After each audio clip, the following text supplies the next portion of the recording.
పహల్గాంలో నరమేధానికి తెగబడ్డ ఉగ్రవాదులు ఇంకా కశ్మీర్లోనే ఉన్నారా? జాతీయ దర్యాప్తు సంస్థ ఎన్ఐఏ ఉగ్రవాదులు ఇంకా దక్షిణ కశ్మీర్లోనే ఉన్నారని భావిస్తోంది. తగినంత ఆహారం, ఇతర సదుపాయాలను క్యారీ చేస్తున్నారని ఎన్ఐఏ భావిస్తోంది. వారి వద్ద అల్ట్రా సెక్యూర్ కమ్యూనికేషన్ వ్యవస్థలు కూడా ఉన్నాయని అంచనా వేస్తోంది. దాడి జరిగి వారం రోజుల తర్వాత కూడా వారు ఇంకా యాక్టివ్గానే ఉన్నారని, దక్షిణ కశ్మీర్లో ఆశ్రయం పొందుంటారని ఎన్ఐఏ వర్గాలు తెలిపాయి. ఈ ప్రాంతంలో మరికొందరు ఉగ్రవాదులు కూడా ఉన్నారని ఎన్ఐఏకు నమ్మకమైన సమాచారం ఉంది. ఉగ్రదాడి జరిగే సమయంలో టెర్రరిస్టులను కవర్ చేస్తూ మరికొందరు ఉగ్రవాదులు కూడా ఉండి ఉంటారని ఎన్ఐఏ భావిస్తోంది. ఒకవేళ భద్రతా బలగాలు అటాక్ చేస్తే ఉగ్రవాదులకు రక్షణగా కాల్పులు జరిపేందుకు వారు అక్కడ అండర్ కవర్గా ఉండి ఉంటారని ఎన్ఐఏ దర్యాప్తులో తేలింది.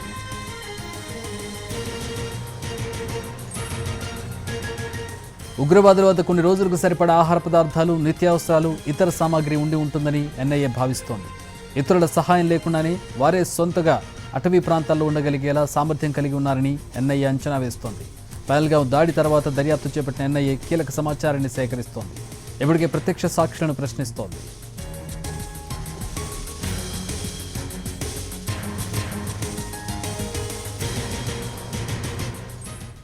దీనికి సంబంధించి మరిన్ని వివరాలు మా ప్రతినిధి రాజు జాయిన్ అవుతున్నారు అందించడానికి. రాజు, ఇంకా మన ప్రిమిసెస్లోనే ఉన్నారని చెప్పి అంచనా వేస్తూ ఉన్నారు, అనుమానిస్తూ ఉన్నారు. ఏంటి దీని మీద ఎట్లాంటి చర్యలు తీసుకోబోతూ ఉన్నారు? వాళ్ళు పట్టుకునే అవకాశం ఉందా ఇన్ కేస్ వాళ్ళు ఇంకా మన ప్రిమిసెస్లోనే ఉంటే? ఎస్ చక్రి, అంటే గత సోమవారం 22వ తేదీన జరిగినటువంటి ఉగ్రదాడి, పహల్గాం బైసరన్ వ్యాలీలో ఉగ్రదాడి జరిగింది. సో ఆ సమయంలో 4 ఉగ్రవాదులు ఆ స్పాట్లో ఉన్నట్టుగా ఇప్పటికే ఎన్ఐఏ ఒక క్లారిటీ ఇచ్చినటువంటి పరిస్థితి కనిపిస్తుంది. అంతేకాదు ఎన్ఐఏ ఈ విషయంలో కొంత స్పీడప్గా విచారణ చేపడుతున్నటువంటి పరిస్థితి కూడా కనిపిస్తుంది. ఎందుకంటే ఇప్పటి వరకు, అంటే వారం రోజుల్లో చాలా కీలక విషయాలను ఎన్ఐఏ వెలుగులోకి తీసుకొచ్చింది. ఎప్పుడైతే అక్కడ ఉన్నటువంటి టూరిస్టులు తమకు తెలియకుండానే ఎన్నో వీడియోలు రికార్డ్ చేశారు. వాస్తవానికి మనకు తెలుస్తున్నటువంటి వీడియోలే కాదు, ఎన్ఐఏ చేతికి ఇంకా మరింత సమాచారం వెళ్ళినట్టుగా తెలుస్తుంది. అంతేకాదు ఏదైతే ఆ బైసరన్ వ్యాలీలో ఉన్నటువంటి షాప్స్, స్టాల్స్ వాళ్ళను కూడా పూర్తి స్థాయిలో విచారణ జరుపుతున్నారు. అనుమానంగా ఉన్న ప్రతి ఒక్కరిని కూడా, అంటే అక్కడ ఒక లిస్ట్ అనేది కనిపిస్తుంది.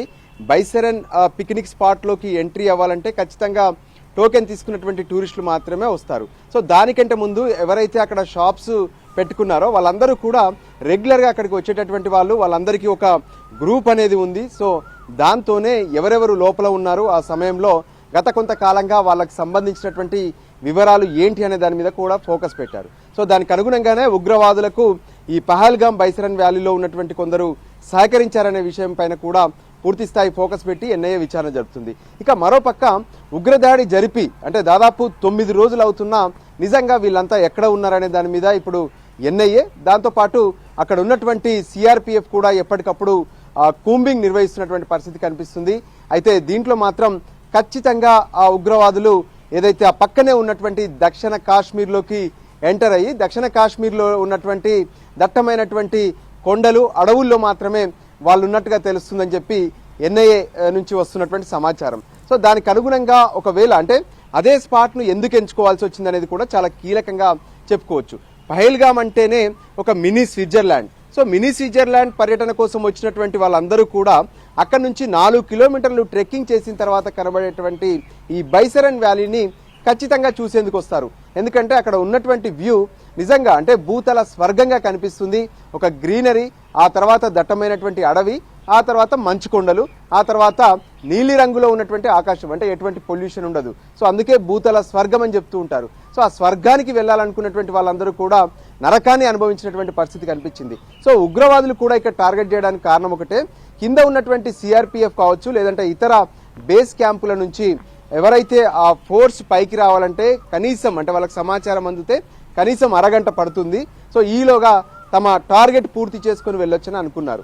అనుకున్న దాని ప్రకారమే కొన్ని రోజులుగా రెక్కి నిర్వహించడం, ఆ తర్వాత పక్కా ప్లాన్ ప్రకారం మధ్యాహ్న సమయంలో వాళ్ళు దాడి కూడా చేశారు. 26 మందిని అక్కడికక్కడే అంతం చేసినటువంటి పరిస్థితి కూడా కనిపించింది. సో అక్కడి నుంచి వాళ్ళు పారిపోయేటటువంటి క్రమంలో దక్షిణ కాశ్మీర్లోకి వెళ్ళినట్టుగా తెలుస్తుంది.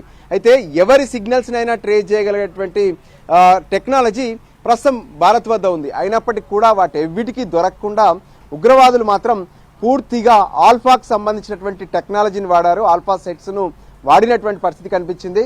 అంతేకాదు అది గతంలో చైనాకు సంబంధించినటువంటి యాప్స్ ద్వారా ఉపయోగిస్తారు, కానీ ఆ విషయంలో ఇండియాలో గతంలోనే వాటిని క్లోజ్ చేశాము, వాటిని నిషేధించాం కూడా. అయినప్పటికీ కూడా వాళ్ళు వాటిని అప్డేట్ చేసుకొని వాటిని ఉపయోగించారు. ఎవరికి దొరకకుండా ప్రస్తుతం ఏదైతే సౌత్ కాశ్మీర్లో వాళ్ళు ఉన్నట్టుగా తెలుస్తుంది. అయితే వాళ్ళు ఎప్పుడైతే ఎస్కేప్ ప్లాన్ ఈ పూర్తిగా కూడా పక్కా ప్లానింగ్ ప్రకారం ఎట్నుంచి ఎంట్రీ కావాలి, ఆ తర్వాత ఎట్నుంచి తప్పించుకోవాలనేది కూడా వాళ్ళు పక్కా ప్లాన్ చేసుకున్నట్టుగా తెలుస్తుంది.